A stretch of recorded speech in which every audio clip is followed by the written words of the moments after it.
मैं केवल 3 पग भूमि चाहता हूं और मुझे कुछ नहीं चाहिए।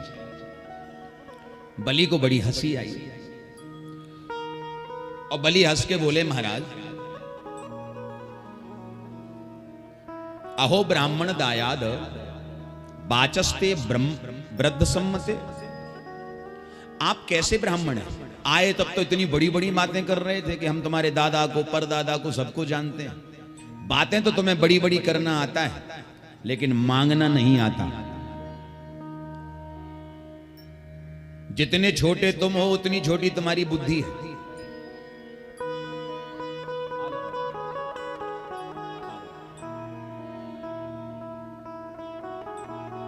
बहुत बढ़िया, तालियां बजाओ उस बच्चे के लिए, बहुत सुंदर। तो एक बात और, बलि ने कहा कि आपको मांगना नहीं आता, मांगना आप नहीं जानते बिल्कुल।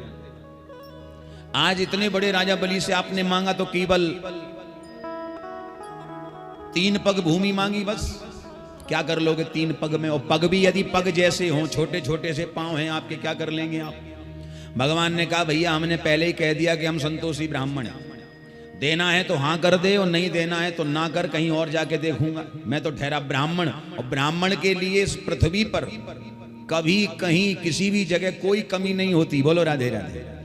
जहां ब्राह्मण खड़ा हो जाए और अपने भक्ति भजन के बल पे, तो जंगल में भी मंगल कर लेता है।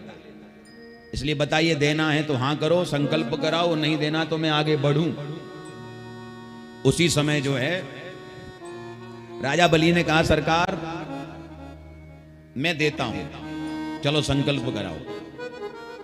संकल्प कराने का नंबर आया, और जैसे ही संकल्प कराने का नंबर आया, बलि ने हाथ बढ़ाया, वामन भगवान ने कमंडल उठाया। उसी समय शुक्राचार्य जी की नजर पड़ गई। यज्ञशाला में से उठ करके शुक्राचार्य जी दरवाजे पर आए। दरवाजे पे आते ही देखा बलि हाथ ऐसे पसार के खड़े, संकल्प करने को तैयार हो रहे हैं। उसी समय राजा बलि का हाथ पकड़ा और एक झटका दिया। ऐ बलि सावधान, ये तुम क्या कर रहे हो? सो बलि हाथ जोड़ के बोले, गुरुदेव इन बामन को 3 पग भूमि देने का संकल्प मन में ले रहा हूं।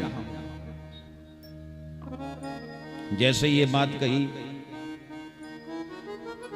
अब शुक्राचार्य जी ने भगवान वामन की ओर देखा, और वामन की ओर देख करके शुक्राचार्य जी ने विचार किया कि एक संसारी साधारण बालक के मुखमंडल पर इतना प्रकाश और इतना तेज कभी नहीं हो सकता।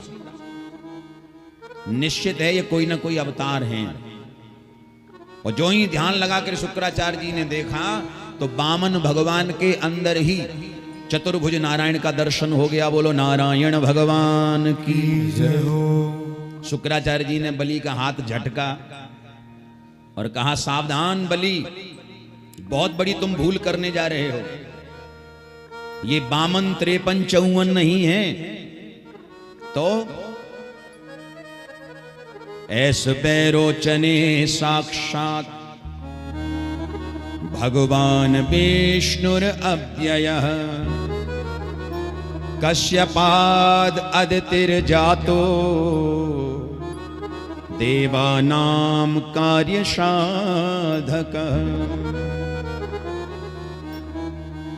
ये देवताओं के कार्य साधक बन के आए हैं, देवताओं का कार्य सिद्ध करने आए हैं।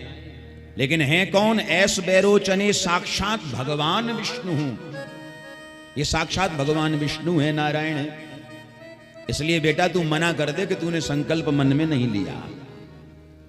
उसी समय हाथ जोड़ के बलि ने कहा, गुरुजी आपने ही तो सिखाया है कि कभी झूठ नहीं बोलना चाहिए, झूठ बोलना अपराध है, झूठ बोलना पाप है। जब ये बात कही तो शुक्राचार्य जी ने एक बड़ी अच्छी नीति बताई। शुक्राचार्य जी ने कहा कि देखो बलि, दुनिया में कुछ स्थान ऐसे होते हैं जहां पर व्यक्ति थोड़ा सा झूठ बोलता है तो उसे अपराध नहीं लगता।